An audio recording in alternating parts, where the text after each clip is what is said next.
कुंती और माद्री बेहद में पास। कुंती और माद्री का बेहद में सातवां पास।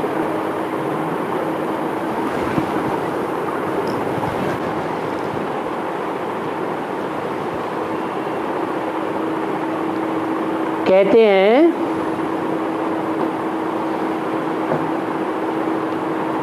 तुम बच्चे पांडव हो,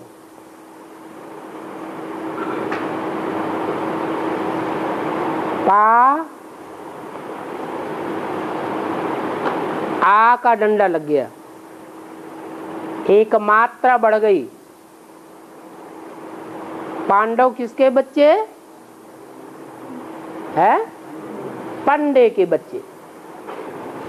जैसे ब्रह्मा, तो ब्रह्मा के बच्चे, एक मात्रा बढ़ गई ब्रह्म में, क्या हुआ? ब्राह्मण। ऐसे ही पंडे के बच्चे पांडव।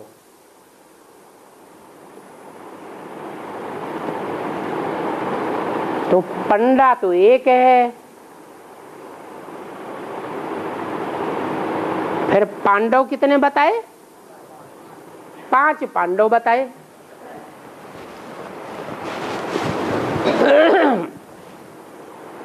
वो 5 पांडव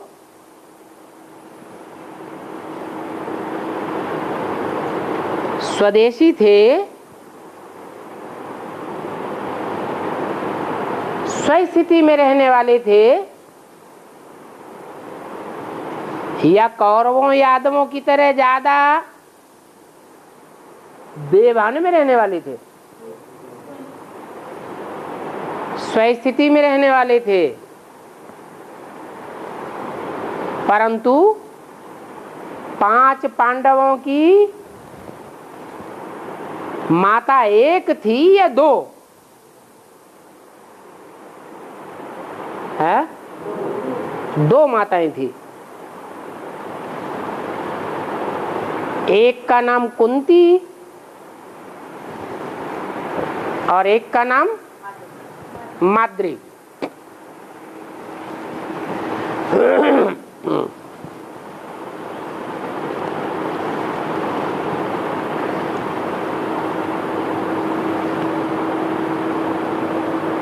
कुंती शब्द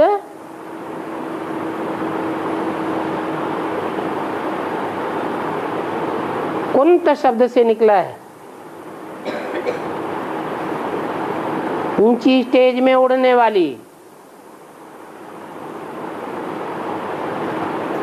ज्ञान योग के पंखों से उड़ने वाली।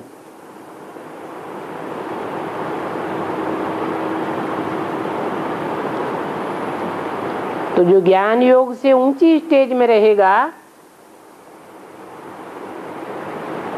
उसमें सहन शक्ति ज्यादा होगी या कम होगी? ज्यादा सहन शक्ति होती है।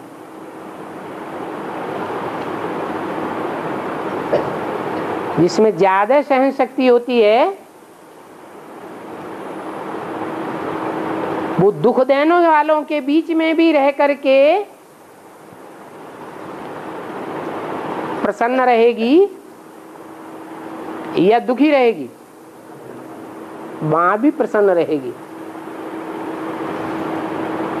क्योंकि जो ज्ञान की ऊंची स्टेज में रहते हैं, वो कर्म अकर्म विकर्म की गति को जान लेते हैं। वो भोगवादी दृष्टिकोण के नहीं होते हैं।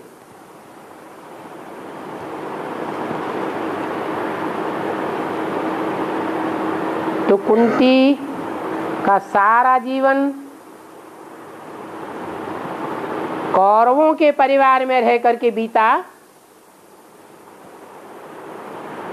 या पांडवों के साथ रही? कौरवों के साथ रही। दूसरी रानी का नाम था माद्री।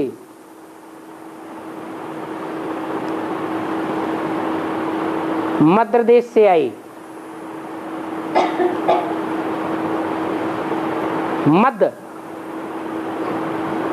मद से बना मद्र,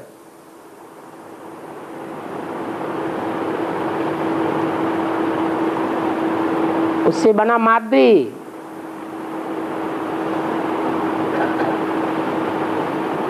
मद किसे कहते हैं?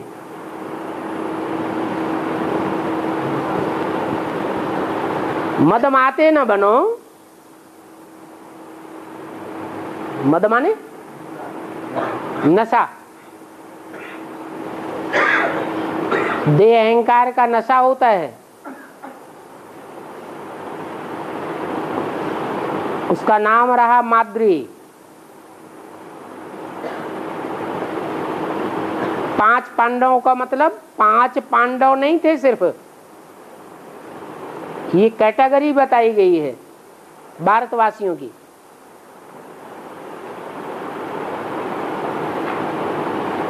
युधिष्ठिर धर्म युद्ध में आदि से अंत तक स्थिर रहने वाले, भीम, भीम माने भयंकर, आदि से अंत तक उन्होंने भयंकरता का पार्ट बजाया। 100 कौरवों को अकेले मारा, मारने के निमित्त बना। कीचक जैसी ढेर आत्माओं को मारने के निमित्त बना, और बड़े बड़े राक्षसों को भी मारने के निमित्त बना।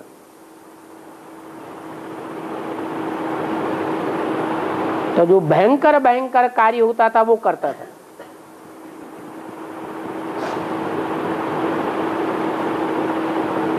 खाता भी बहुत था। काम ज्यादा करेगा तो खाएगा कि नहीं खाएगा? है, बहुत खाता था। भीम कर्मा ब्रकोदर है, जैसे भेड़िया होता है ना, बहुत खाता है, बड़े पेट वाला। और फिर अर्जुन,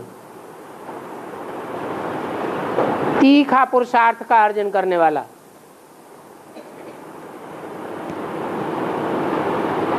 जो ईश्वरीय ज्ञान रतन है उनको अच्छे तरह से बुद्धि रूपी तरकस में धारण करने वाला।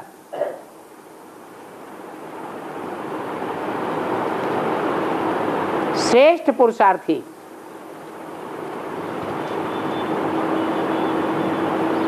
ऐसा श्रेष्ठ पुरुषार्थी जिसको भगवान बहुत सपोर्ट करते हैं, खूब साथ देते हैं, उसे कहा जाता है बुद्धिमान नर अर्जुन। मनुष्यों के बीच में जो बहुत बुद्धिमानी का काम करता है।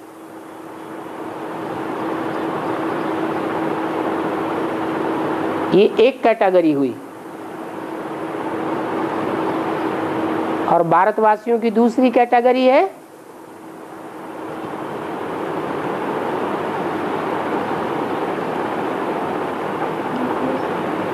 नकुल और सहदेव। जो आत्माएं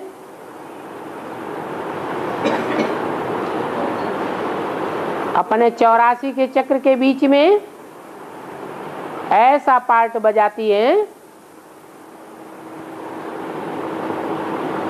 कि न भारत की पक्की रहती हैं और न विदेश की पक्की रहती है।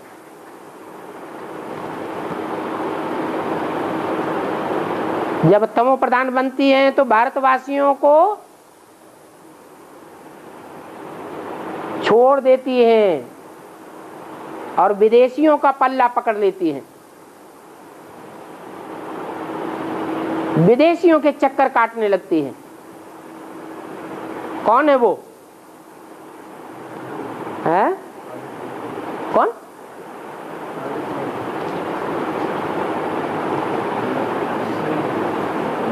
सन्यासी।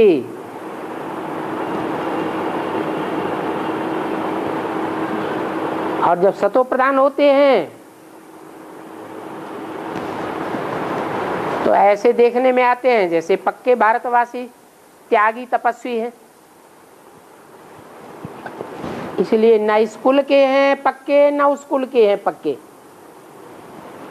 उनका नाम दिया है नकुल। वास्तव में नकुल न्योला को कहा जाता है, जो सांप जैसी विषयी विकारी आत्माओं के टुकड़े टुकड़े कर देता है, खंडन कर देता है। जैसे बाबा ने बताया है, ये सन्यासी जब निकलेंगे तो जितने भी विधर्मी हैं, विषय विकार का विष उगलने वाले हैं, उन सबका खंडन खंडन करके रख देंगे, टुकड़े टुकड़े कर देंगे। तब तुम बच्चों की जीत हो जाएगी।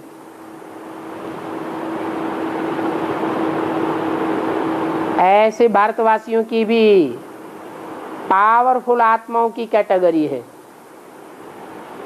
जो झाड़ के चित्र में दाईं ओर मोटी जड़ के रूप में दिखाए गए हैं, माने बहुत पावर भरी हुई है। और आखिरी है पांडवों की आखिरी कैटेगरी सहदेव, जिन्होंने सदैव देवता कुल की आत्माओं को ही सपोर्ट किया है, दूसरे धर्म की आत्माओं को सपोर्ट नहीं किया है। नहीं तो बौद्ध धर्म के लोग बड़े आसानी से मुस्लिम और क्रिश्चियन धर्म में कन्वर्ट हो गए। उनकी तलवार गर्दन पर रखी गई और बीवी बाल बच्चों को सरेंडर कर दिया।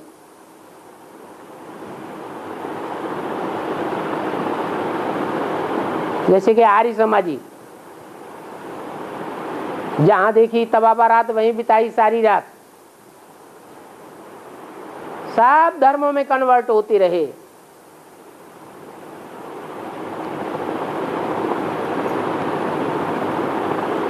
पुराने धर्मों को छोड़ा, नए धर्म को पकड़ा, फिर नया पुराना हो गया तो उसको भी छोड़ा, फिर और नए को पकड़ लिया। आज के कांग्रेसी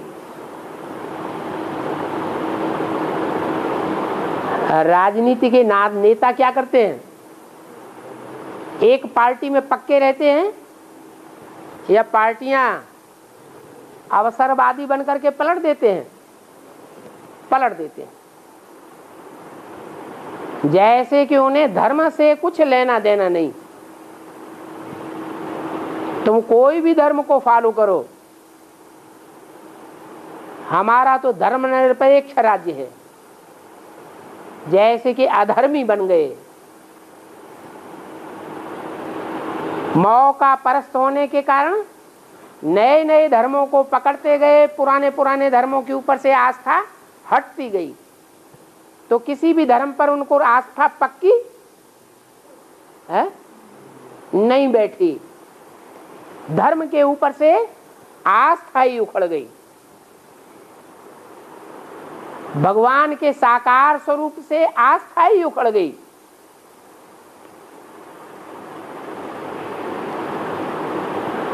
तो जो सहदेव की क्वालिटी के भारतवासी होते हैं, वो ऐसी कैटेगरी के नहीं होते हैं। वो सदैव देव आत्माओं को सहयोग देने वाले हुए, और इतना सहयोग देते जितना देव आत्माओं ने भी सहयोग नहीं दिया भारत को। जैसे स्वतंत्रता संग्राम में हिंदुओं ने ज्यादा बलिदान दिए हैं या सिखों ने ज्यादा बलिदान दिए? ज्यादा बलिदान किसने दिए? सिखों ने ज्यादा बलिदान दिए।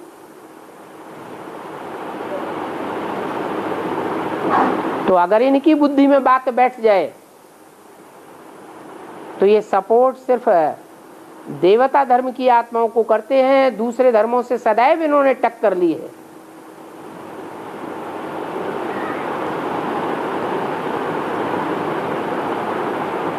ये सीखने और सिखाने वाले हैं, इसलिए इनका नाम सिख संप्रदाय कहा गया। तो भारतवासियों की 5 कैटेगरीज हैं, जिनमें से अंतिम 2 माद्री से पैदा हुए।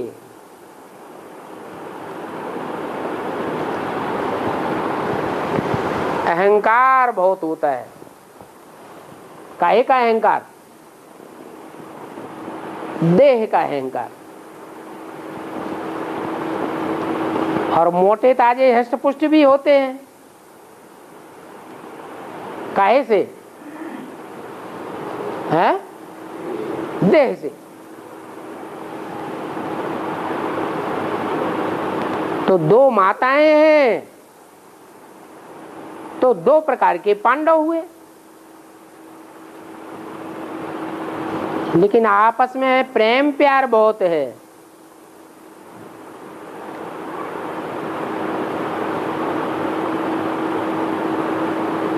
कुंती में त्याग तपस्या ज्यादा थी,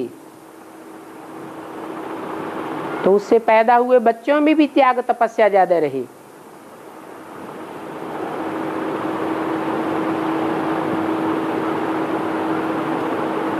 इसलिए 2 माताएं हैं जो पंडा की पत्नियां गाई हुई हैं। तिरुपति में भी 2 नाम दिए गए हैं। कौन कौन से नाम?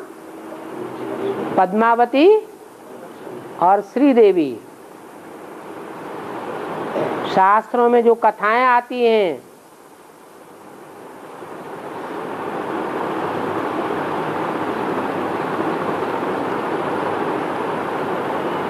वहां भी 2 रानियों के नाम आते हैं, सुरुचि और सुनीति।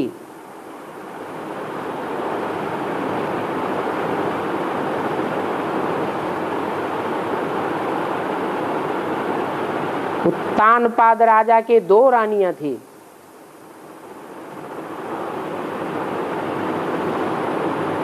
नाम क्या रखा राजा का? हाँ? उत माने ऊंचा, ऊंचे, ऊपर। तान माना तान लिया। पाद माने बुद्ध रूपी पांव।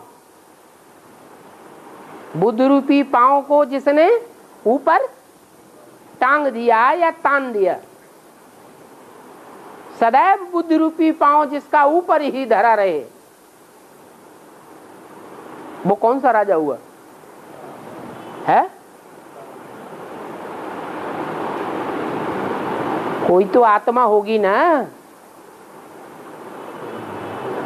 जो याद में इतनी तीखी हो कि अंत समय में सदैव बुद्धि रूपी पांव ऊपर ही पड़ा रहे।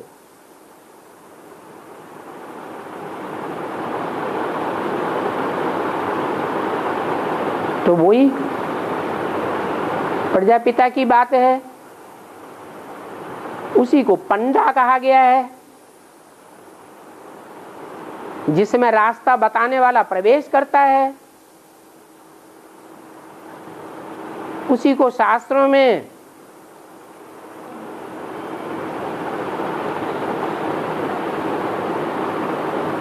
दिखाया गया है कि दिति और अदिति 2 रानियां थी सृष्टि के आदि में। कश्यप को, काश्य माने याद का तेज, पा माने पीने वाला, जो याद का तेज पीने वाला था, उसको 2 रानियां दिखाई गई। तो अलग अलग तरीके से शास्त्रों में एक ही बात को अनेक रूपों में दिखाया गया है। वो 2 रानियों की कथा कहानी कई कई बार आई है। उनके अलग अलग नाम दे दिए हैं अलग अलग कथा कहानियों में। महाभारत में कुंती और माद्री के रूप में नाम दिए हुए हैं। पहले कौन मरती है? दोनों रानियों में से पहले कौन मरती है? माद्री।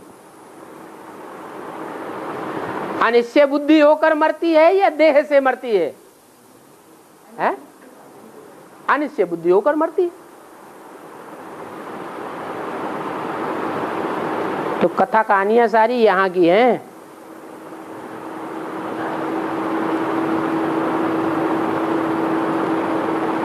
देह अभिमानी का नाम दिया गया है सारे जगत की अम्बा, क्योंकि जगत में राक्षस भी हैं।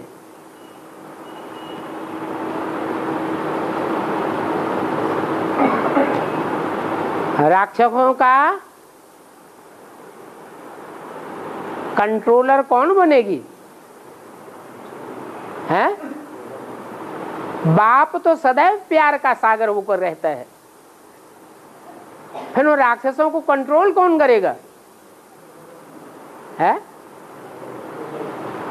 ब्राह्मणों की दुनिया में ब्रह्मा बाबा ने सभी राक्षसी धर्म वाले ब्राह्मणों को गोद में स्थान दिया, पालना दी, प्यार दिया।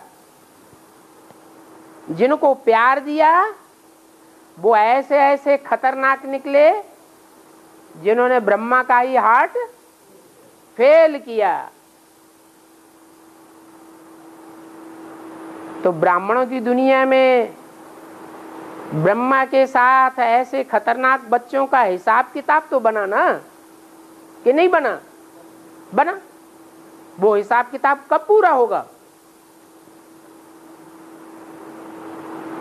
यही संगम युग में पूरा होगा या सतयुग में पूरा होगा?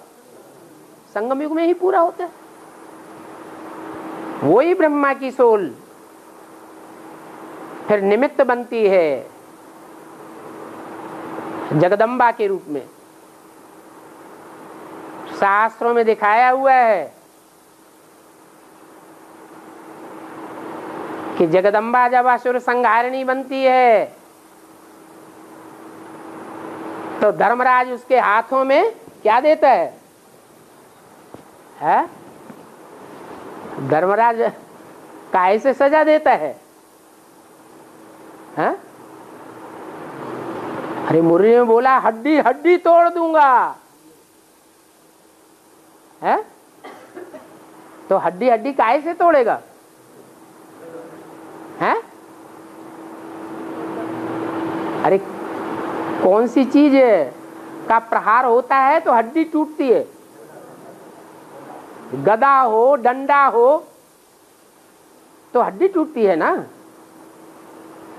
तो दंड दिया है इन असुरों की, हड्डी हड्डी चूर चूर कर दो। किसके हाथ में दंड दिया? वो ही जगदम्बा शक्ति के रूप में। इसलिए वो शक्तियां ही असुर संहारिणी गाई हुई हैं। निमित्त मात्र कहा जाता है। धर्मराज, धर्म का राजा, धारणाओं का राजा ब्रह्मा,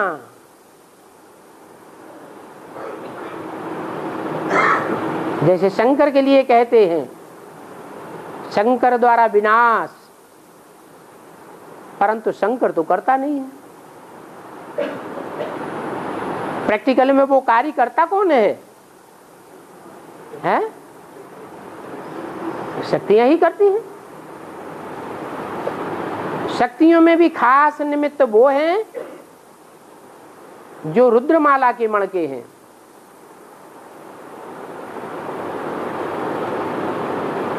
तो जो भी रुद्रवत्स हैं वो सब जैसे कि धर्मराज के दूत हैं।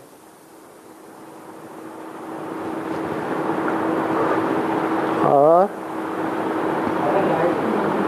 है त्रि माने तीन, गायन माने गायन। ऐसी तीन देवियां जिनका विशेष गायन है। तीन देवताओं के तो नाम मालूम है। कौन है तीन देवताएं? त्रिदेव, ब्रह्मा, विष्णु, शंकर। तो उनकी तीन देवियां भी होंगी कि नहीं होंगी? वो तीन देवियां जब सम्मिलित रूप से कार्य करती हैं तो गायत्री कही जाती है। और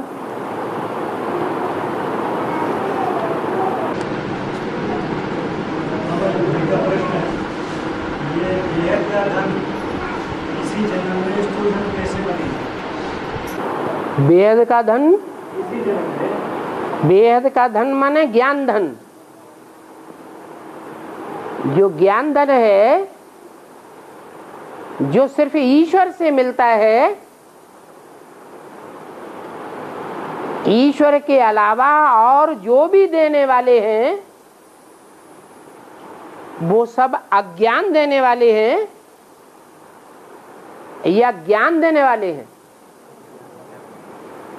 2500 वर्ष की हिस्ट्री कहती है जितने भी धर्मात्माएं हुए, महात्माएं हुए, ऋषि मुनि हुए, प्राचीन ऋषि मुनि ने तो स्वीकार भी किया, नेति नेति, हम आदि मध्य अंत को नहीं जानते। लेकिन और जितने भी धर्म पिताएं हुए, बड़े बड़े मनीषी हुए, उन सब ने जो कुछ भी बोल बोल के सुनाया, सिखाया मनुष्यों की जनरेशंस को, उससे दुनिया नीचे गिरी या ऊपर उठी? नीचे गिरती गई। तो एक है सच्चा ज्ञान देने वाला, सच्ची जानकारी देने वाला कि जीवन को कैसे चलाना चाहिए, और बाकी सब हैं अज्ञान देने वाले।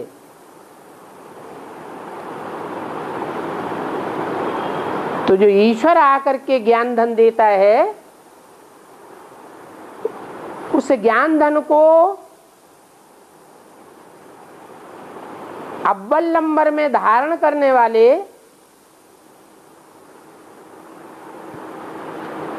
सुन के सुनाने वाले, समझ के समझाने वाले, मान करके दूसरों से मनवाने वाले, उनकी फर्स्ट क्लास माला में कितनी आत्माएं होती हैं? हैं? वो तो फर्स्ट क्लास से भी ऊपर है। 108 108 जो राजाएं होते हैं वो सिर्फ सतयुग, त्रेता, द्वापर, कलयुग में ही राजाएं बनेंगे, और उनके पास स्थूल खजाना बनेगा। वो भविष्य में ही बनेगा या यहां भी बनेगा? है? तो फिर पूछते काहे के लिए जब जानते हो तो? है? अरे ज्ञान धन जिनके पास होगा वो ही भविष्य में जाकर के बड़े से बड़ा धंधा करने वाले साबित हो जाएंगे, और धंधे सब धंधे नुकसान होने वाले हैं। एक ईश्वर का धंधा, ब्राह्मणों का धंधा संसार में चारों तरफ खूब रोशन होगा, और जिनके पास वो ज्ञान धन होगा उनके लिए स्थूल धन की तो कमी रहेगी ही नहीं।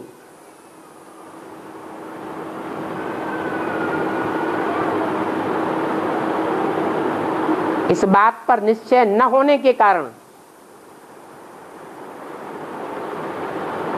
अभी जो वर्तमान ब्राह्मण है नंबरवार, वो अपना धंधा धोरी नहीं छोड़ पा रहे हैं।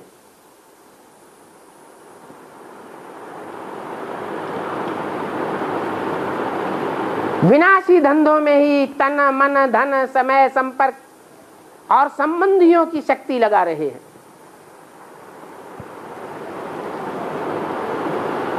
इसलिए ये प्रश्न पूछा तो ठीक ही पूछा, कम से कम लोगों की आंखें तो खुले।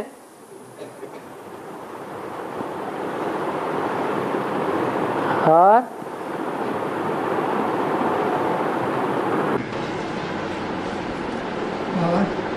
आज्ञाकारी और फरमान बरदार, इन शब्दों में अंतर क्या है? अंतर क्या है?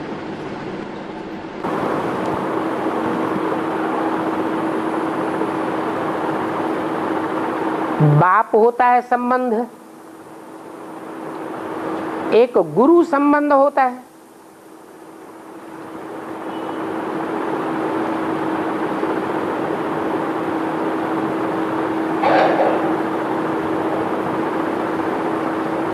राजाई जैसा कंट्रोलिंग पावर किसके पास होती है?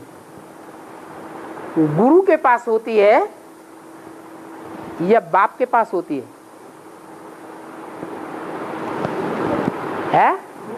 गुरु के पास होती है। गुरु रहम नहीं करेगा,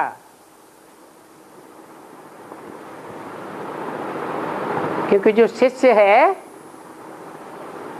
उसका पैदा किया हुआ नहीं है,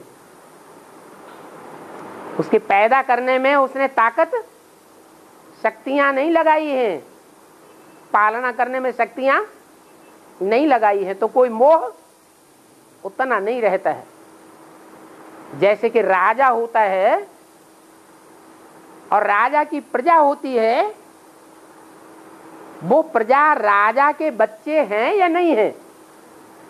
बच्चे तो हैं, लेकिन राजा के पैदा किए हुए नहीं है। इसलिए जब दंड विधान करता है तो राजा को जरा भी मोह नहीं आता है। ऐसे ही राजाएं निकालता है, फरमान जारी करता है, गुरु भी फरमान जारी करता है। फरमान पर चलेंगे तो ठिकाना मिलेगा, और फरमान का नाफरमानी की तो डब्बा गोल। बाप सिर्फ आज्ञा देता है, बच्चे बाप के प्रति आज्ञाकारी होते हैं। आज्ञाकारी बच्चे होते हैं तो भी बाप पालना करता है। आज्ञाकारी नहीं होते हैं या नंबरवार होते हैं तो भी बाप बच्चों की पालना करता ही है, क्योंकि बाप का संबंध मां से भी जुटा हुआ है।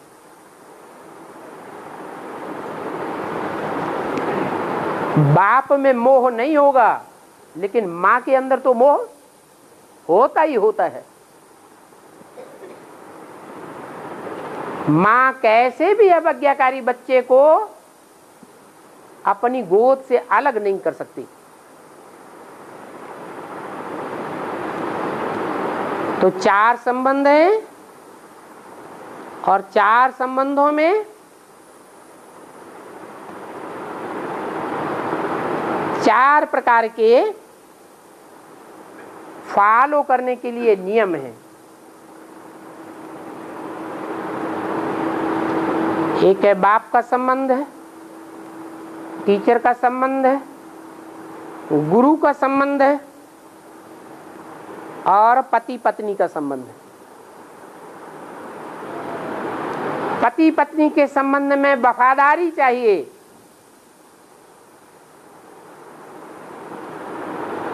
पति अपनी पत्नी से विशेष किस बात की आशा रखता है?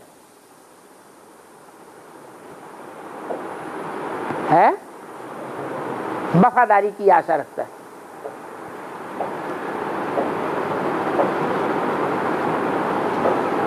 अगर पत्नी वफादार नहीं तो पति पत्नी का संबंध ही जैसे खलास हो जाता है। इसलिए 4 बातें बताई हैं 4 संबंधों के हिसाब से: आज्ञाकारी, वफादार, फरमानबरदार, ईमानदार।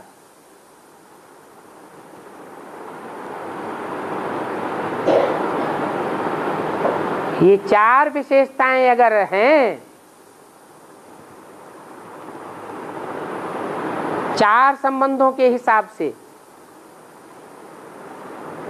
तो कोई भी आत्मा बहुत तीखी जा सकती है पुरुषार्थ में।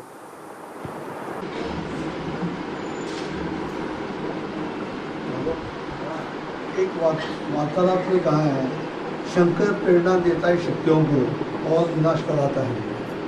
और बाबा तो कहते हैं कि प्रेरणा से तो कुछ भी होता नहीं है, प्रेरणा से तो कुछ भी होता नहीं है, एक तरफ कहते हैं, और दूसरी तरफ शंकर प्रेरणा से शक्तियों को प्रेरणा देता है और विनाश कराता है।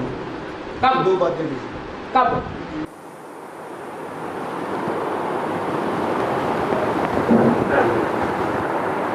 ऋषि मुनियों के जंगल में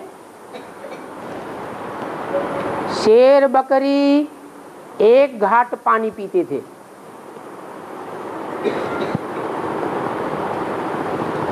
वो हिंसक क्यों नहीं बनते थे?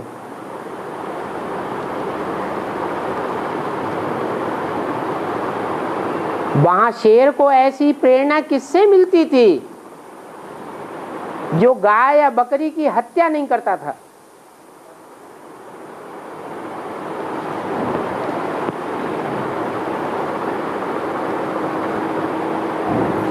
किसकी प्रेरणा का प्रभाव था?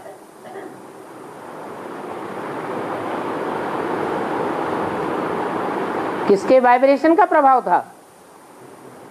है ऋषि मुनियों की प्रेरणा, ऋषि मुनियों का वाइब्रेशन। ये एक तरह से कंट्रोलिंग पावर है, ऊंचे से ऊंची। और भगवान किसी को कंट्रोल करता है कि नहीं करता है? हैं? कोई पावर इंपोज करता है किसी के ऊपर? कोई कार्य कराने के लिए भगवान निराकार शिव जो है वो इस सृष्टि पर आता है तो किसी के ऊपर कुछ दबाव डालता है किसी बात का कि ऐसा करना ही पड़े? करता है? है? नहीं करता है। वो सिर्फ रास्ता बताता है। किसी के ऊपर वाइब्रेशन का भी प्रभाव नहीं डालता। दृष्टि का भी ऐसा फोर्स नहीं डालता कि ये परिवर्तित हो जावे, ये रह जावे। वाचा का भी ऐसा कोई किसी के ऊपर फोर्स नहीं डालता कि उस वाचा के दबाव से कोई को परिवर्तन होना लाजमी हो जाए। नहीं तो 70 साल हो गए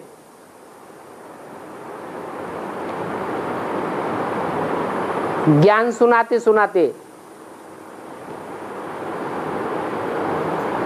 कोई परिवर्तित क्यों नहीं हो पा रहे हैं? क्योंकि भगवान किसी को प्रेरणा नहीं देता, अपने वाइब्रेशन का प्रयोग नहीं करता, अपनी वाचा के फोर्स का प्रयोग नहीं करता, कर्मेंद्रियों के फोर्स का भी प्रयोग नहीं करता।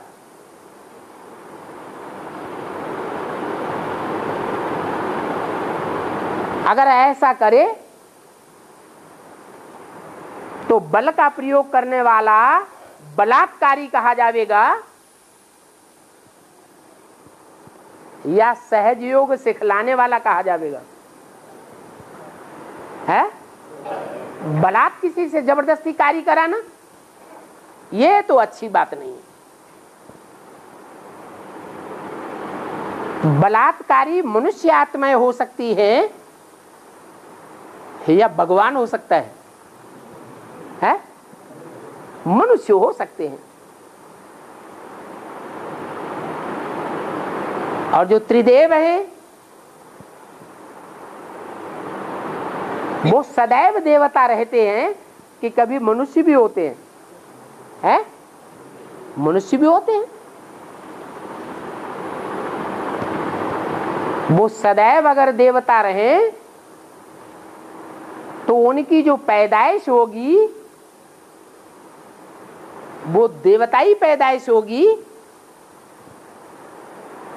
या जानवरों की या बिच्छू टिंडन की पैदाइश होगी? है तो देवताओं की पैदाइश होनी चाहिए। तो शिव परमात्मा जो निराकार है, सदैव निराकारी, निर्विकारी, निरहंकारी है, वो प्रजापिता ब्रह्मा में प्रवेश करके नर को नारायण जैसा, नारी को लक्ष्मी जैसा बनाता है, देवता बनाता है। वो कोई को जानवर, कोई को राक्षस, कोई को बिच्छू टिंडन, कीड़ा मकोड़ा नहीं बनाता है। ये 84 लाख योनियों में भ्रमण करके ये शूटिंग कौन करता है? फिर जो भक्ति मार्ग में गायन हो गया, मनुष्य आत्मा 84 लाख योनियों में चक्कर काटती है।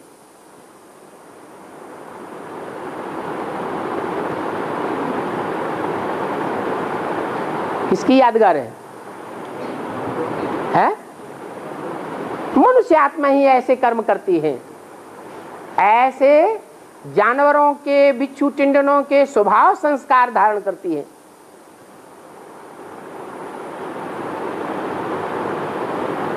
इसलिए दिखाया कि भगवान को प्रेरणा देने की जरूरत नहीं है। अगर प्रेरणा देकर के कार्य कराए तो फिर इस सृष्टि में किसी तन में आने की दरकार है ही नहीं। भगवान तो आकर के सिर्फ ज्ञान सुनाता है, ज्ञान से किसी को प्रभावित नहीं करता है। हर आत्मा अपने पूर्व जन्मों के हिसाब से, पूर्व जन्मों के कर्मों के हिसाब किताब के अनुसार ज्ञान को धारण करती है अथवा नहीं धारण करती है, या नंबरवार धारण करती है। भगवान किसी के ऊपर इम्पोज नहीं करता। कौन करता है फिर? है मनुष्य आत्मा। मनुष्य आत्माओं में मुखिया कौन है? त्रिदेव, 33 करोड़ देवताएं, उनमें भी मुखिया त्रिदेव, ब्रह्मा विष्णु शंकर। वो मनुष्य आत्माएं जोर जबरदस्ती करने की स्वभाव संस्कार वाली हैं। अभी ब्राह्मणों की दुनिया में कोई कितना भी धारणावान ब्रह्मा कुमार क्यों न हो, दूसरों को अपने अंडर दी कंट्रोल चलाने की वृत्ति सब में है। नंबरवार या नहीं है? सबके अंदर है। तो शंकर द्वारा प्रेरणा गाई हुई है, शिव द्वारा प्रेरणा गाई हुई नहीं है।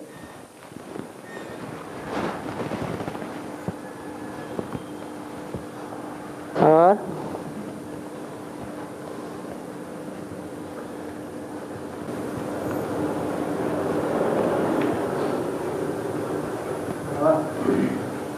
संध्यावंदन के दौरान हाँ बहुत सारी क्रियाएं होती हैं, इसमें 24 मुद्राएं होती हैं। उसका क्या मतलब है?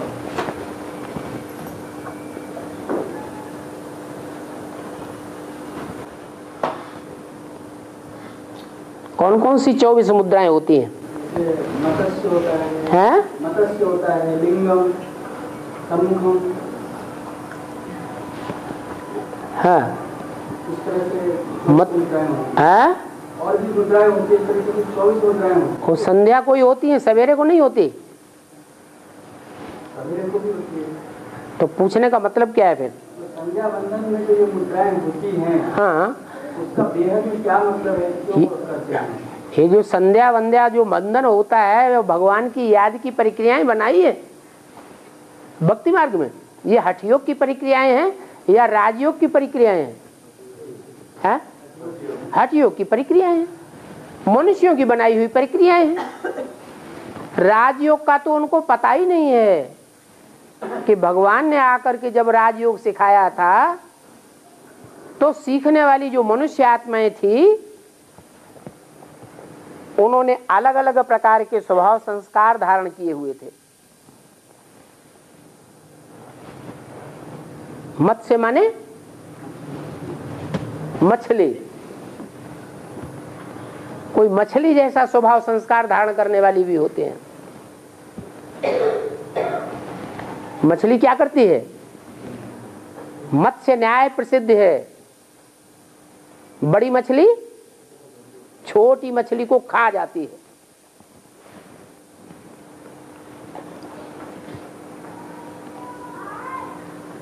मछलियां अनेक प्रकार की होती हैं। माने मछली जो सागर में रहने वाली हैं, जिनका जीवन सागर में ही होता है, वो मछलियां ब्राह्मणों की दुनिया में ज्ञान सागर के अंडर दी कंट्रोल पनपने वाली हैं। ज्ञान सागर की दुनिया से अगर बाहर के माहौल में चली जाएंगी तो क्या होगा? छटपटा के खत्म हो जाएंगी।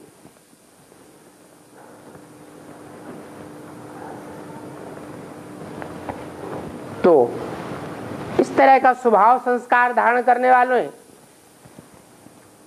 जो उपासक हैं, उनके आधार पर मत्स्य नाम रख दिया।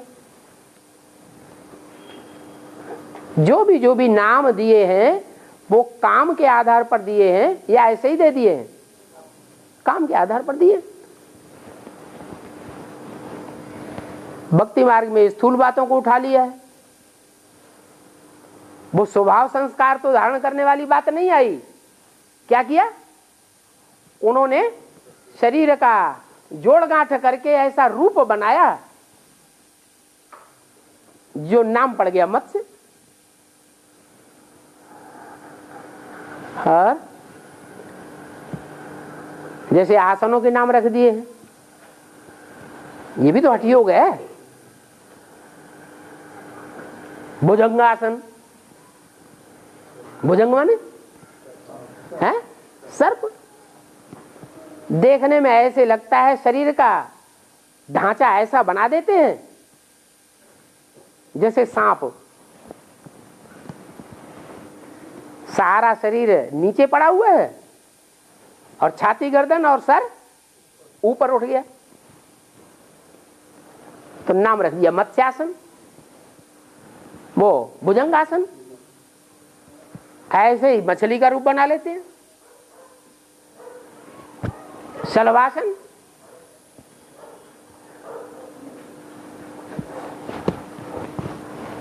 और सारे इधर ही इकट्ठे होके आ रहे हैं।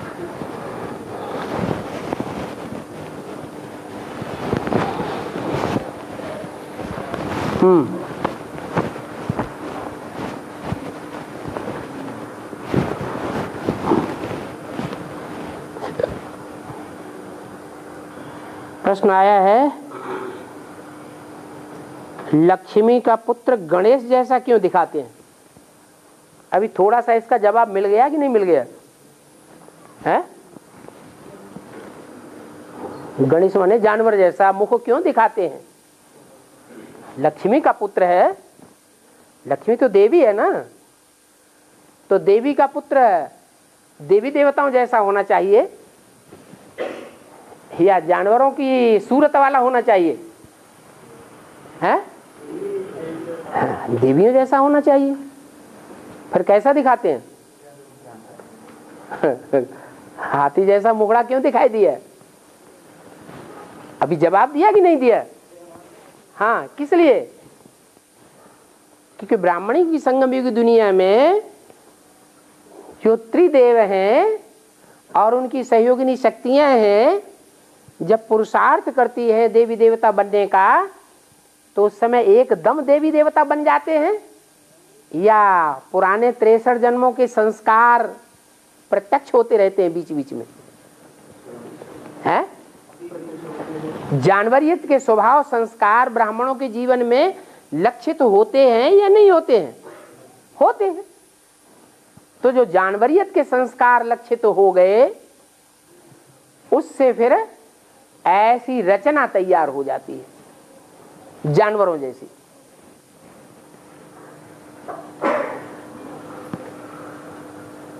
जब देवी देवता बन जाएंगे एवरलास्टिंग, तो सतयुग में देवताएं पैदा होंगे या कोई जानवर भी पैदा होंगे? हैं? देवता ही पैदा होंगे। ये द्वापर कलयुगी जो संस्कार हैं वो ब्राह्मणों के जीवन में जानवरियत के संस्कार, कीड़े मकोड़ों के संस्कार प्रदर्शित होते रहते हैं। शूटिंग पीरियड में लक्षित होते रहते हैं। इसलिए गणेश हनुमान की पूजा द्वापर में दिखाते हैं या कलयुग में दिखाते हैं? है? कलयुग में दिखाते हैं।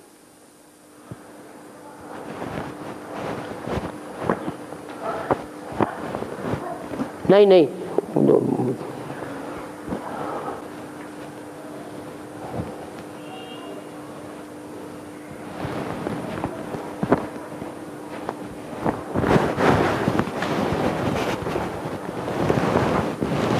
प्रश्न आया है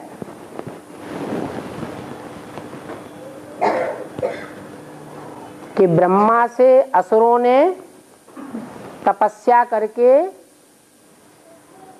वरदान लिए, और जो मोस्टली वरदान लिए उनमें ऐसे वरदान ज्यादा होते हैं जिसमें तीनों लोगों के ऊपर उनकी विजय हो जाती है। क्या?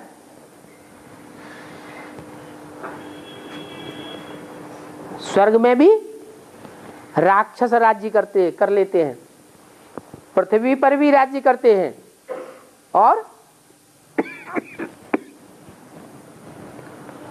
पाताल लोक में भी राज्य करते हैं।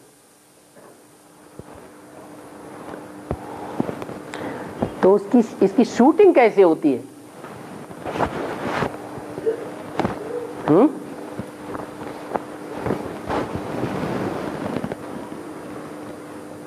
पहली बात तो यह है, ब्राह्मणों की संगम युग दुनिया में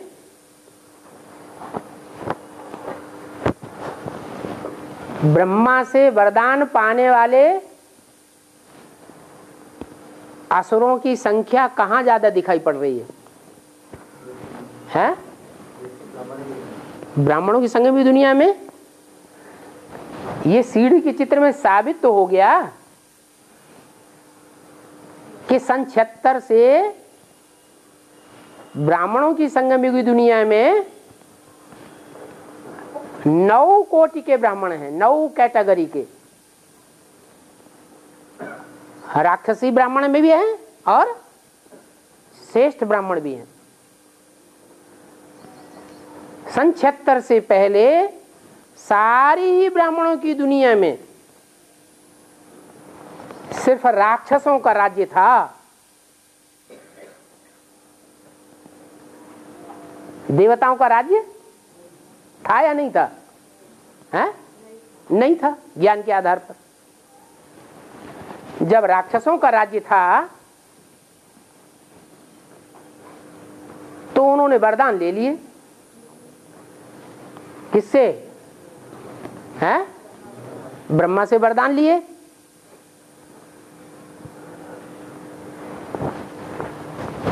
और तीनों लोगों के ऊपर राज्य करने के भी वरदान लिए।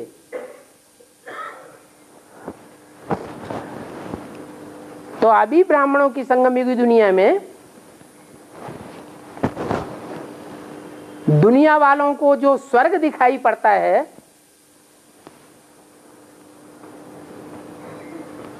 दिखाई पड़ता है कि नहीं दिखाई पड़ता है? हैं? उस स्वर्ग के ऊपर राज्य कौन कर रहे हैं? वो राज्य करने वाले देव आत्माएं हैं या राक्षस हैं? हैं? राक्षस ही है ना। तो साबित तो हो गया क्या कि राक्षस अभी ब्राह्मणों की संगम युगी दुनिया में दुनिया वाले जिसको स्वर्ग समझते हैं वहां वो राक्षस राज्य भी कर रहे हैं। और जो राजा इंद्र है उसका डायरेक्शन पे पूरे चल रहे हैं, या जब चाहे कान पकड़ के बाहर निकाल देते हैं, है? ब्राह्मणों की संगम दुनिया में राजा इंद्र का पार्ट बजाने वाली आत्मा कौन है? डरपोक है। राजा इंद्र को डरपोक दिखाते हैं या निर्भय दिखाते हैं? तो कौन है? राम वाली आत्मा डरपोक है।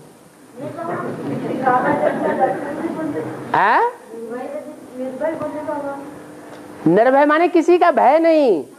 और राजा इंद्र को भय रहता है कि नहीं रहता है? मेरे स्वर्ग लोक के ऊपर कोई आक्रमण न कर दे, स्वर्ग के ऊपर कोई विजयी होके न बैठ जाए। तो कौन है ऐसी वो आत्मा? है प्रजापिता है।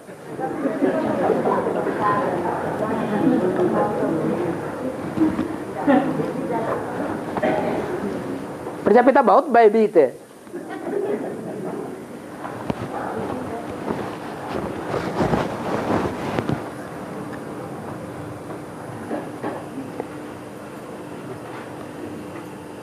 इंद्र दिखाते हैं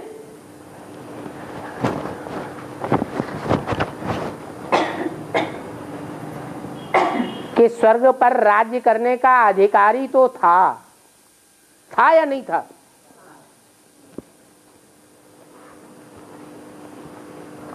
और कोई दूसरे देवता को क्यों नहीं बताया? 33 करोड़ देवताएं हैं, उनमें से और कोई ये क्यों नहीं बताया कि वो अधिकारी है? देवताओं के बीच में राजा इंद्र को ही अधिकारी बताया। ये अधिकार दिया गया। अगर असुर लोग उस पर राज्य भी कर लेते थे स्वर्ग के ऊपर, तो भी त्रिदेव जो हैं वो इंद्र की सहायता करते थे या नहीं करते थे? करते थे। फिर भी इंद्र को राज्य दिलाते थे। क्यों? उसमें गुण ऐसा कौन सा था?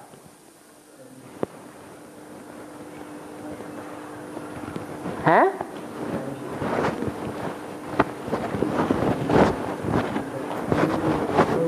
है? क्या? हाँ, नहीं, सहनशीलता का तो ठीक, सहनशीलता का तो नहीं कहेंगे उतना।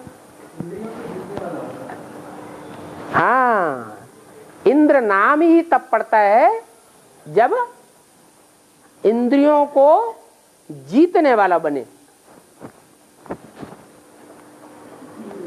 तो देवताएं ही इंद्रियों को जीतने वाले होते हैं। और देवताओं में पहला पत्ता कौन है? है? कृष्ण की सोल। तो वो ब्राह्मणों की संगमी की दुनिया में भी अभी राज्य करता भी है। फिर कभी कभी असुर जो हैं उनका प्रभाव जास्ती हो जाता है उस स्वर्ग लोक में, और वो असुर उसकी बात नहीं भी मानते हैं। अव्यक्त वाणी के सारे डायरेक्शंस को, सारे फरमान को ब्राह्मणों की दुनिया में मान रहे हैं या निग्लेक्ट भी कर देते हैं? निग्लेक्ट कर देते हैं। तो जब निग्लेक्ट कर देते हैं तो असुरों का राज्य, जब मानते हैं तो ब्रह्मा वाली सोल का राज्य। तो राज्य तो चल रहा है किसका? इंद्र का भी बीच बीच में राज्य चलता है, और बीच बीच में जो आसुरी आत्माएं हैं वो भी कंट्रोल कर लेती हैं उस स्वर्ग लोक के ऊपर। बाकी दूसरा लोक है पृथ्वी लोक। जो पृथ्वी लोक है, उस पृथ्वी लोक में सभी धर्मों के होंगे या सिर्फ देवताएं होंगे? सभी धर्मों के मौजूद होने चाहिए। पृथिव्यात इति पृथ्वी, जो फैलती जाती है वो पृथ्वी। तो ब्राह्मणों की दुनिया में हर धर्म की आत्माओं का, हर धर्म खंड का विस्तार होता जा रहा है या नहीं होता जा रहा है? हैं? होता जा रहा है। तो ये पृथ्वी लोक होगा जहां के लिए शास्त्रों में गायन है कि अच्छे कर्म करेंगे तो स्वर्ग में जाएंगे और बुरे कर्म करेंगे तो नरक में, पाताल में, गड्ढे में जाएंगे।